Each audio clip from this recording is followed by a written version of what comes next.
Ibitero bikomeye hagati ya Israel na Iran bigeze ku munsi wa kane nta guhagarara, buri ruhande rukubita ababaza. Israel yatangaje ko mu ijoro ryo ku cyumweru yarashe ibirindiro by'umutwe wa Iran Revolution Guard Corps, ari nawo ukomeye kurusha indi ngabo mu ngabo zose za Iran.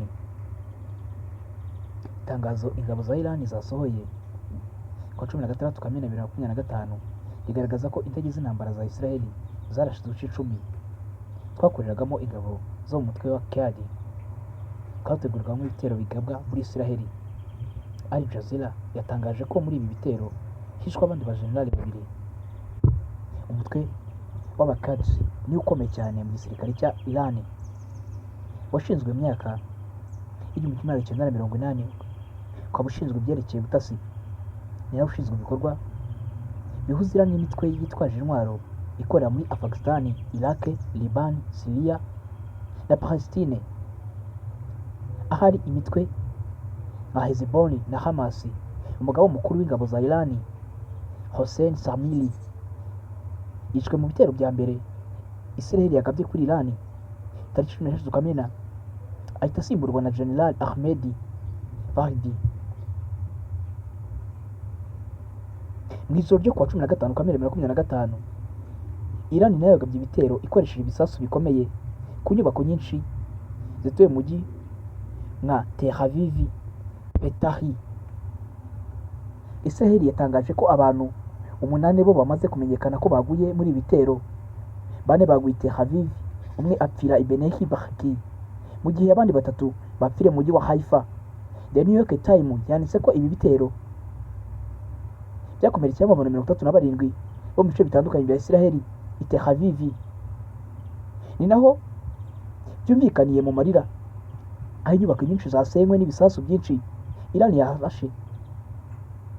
Abashinzwe ibikorwa by'ubutasi bari gushakisha ku nyubako zahirimye bareba niba nta bantu barimo bagihumeka cyangwa bitabye Imana. Gusa umugore umwe wari wishe mu gice cyo hasi cy'inyubako yabwiye CNN ati, twasohotse buhoro buhoro kuko twari dufite ubwoba, twageraga tubona inyubako zirimo zigwa aho tuva. Byari nk'imyotsi ku buryo ubwanjye njye napfutse amazuru kugira ngo ahari umwuka utaza kumitana, kuko hari umwuka mubi w'ibisasu byarimo biraterwa. Bimwe mu bintu byagizweho ingaruka n'ibitero bya Iran harimo ambasade ya Amerika i Tel Aviv. Ingabo za Iran zarashe ibisasu byinshi biremereye mu mujyi wa Tel Aviv, bisenya inyubako nyinshi zituyemo abaturage, amahoteli arangirika, n'ibiro bya ambasade ya Amerika i Tel Aviv bigirwaho ingaruka. Nta mukozi wa ambasade wakomeretse, gusa ambasade ya Amerika ikomeza kuba ifunze kuri uyu wa mbere.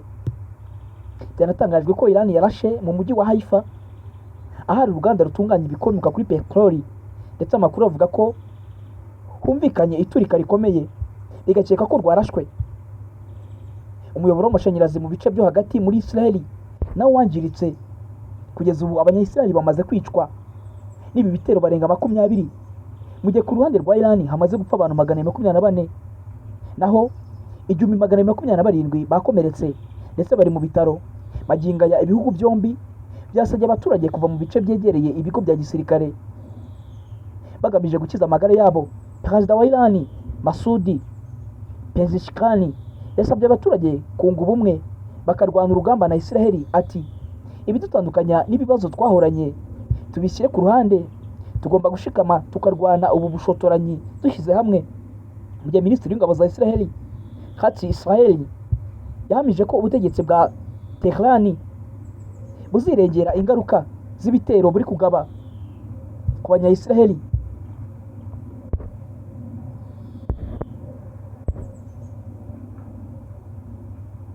Ati, ubutegetsi bw'igitutu bwa Tehran bwavuyemo abicanyi b'ibigwari barasa ku macumbi y'abasivile bagamije gukora ibikorwa by'ubushotoranyi ku bitero by'ingabo za Israel. Abatuye Tehran bazirengera ingaruka zabyo. Intambara yari hagati ya Israel na Iran yatangiye 16 Kamena 2025. Israel igaba ibitero ku bikorwa remezo bikora ingufu za nucleaire muri Iran, ndetse abasirikare bakuru n'abahanga mu gutunganya izi ngufu benshi.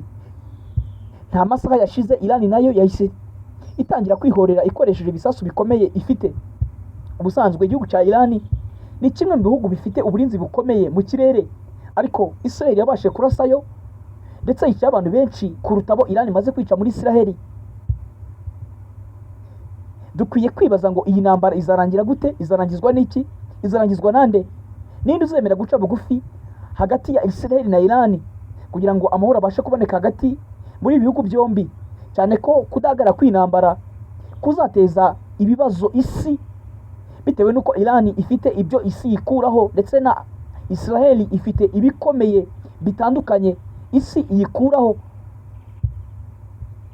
Ibuka kumanuka hasi ukaninzogera kwa subscribe, share, like ndetse na comment kugira ngo tujye tubana ibiganiro byacu bya buri munsi, ndetse uduhe igitekerezo kucyo wifuza ko twazakubwiraho ubutaha. Ngiye mwari kumwe kuri Microsoft Man Official, mukomeze kugira amahoro ndetse uburinzi bw'Imana komeze kubaho aho muri hose.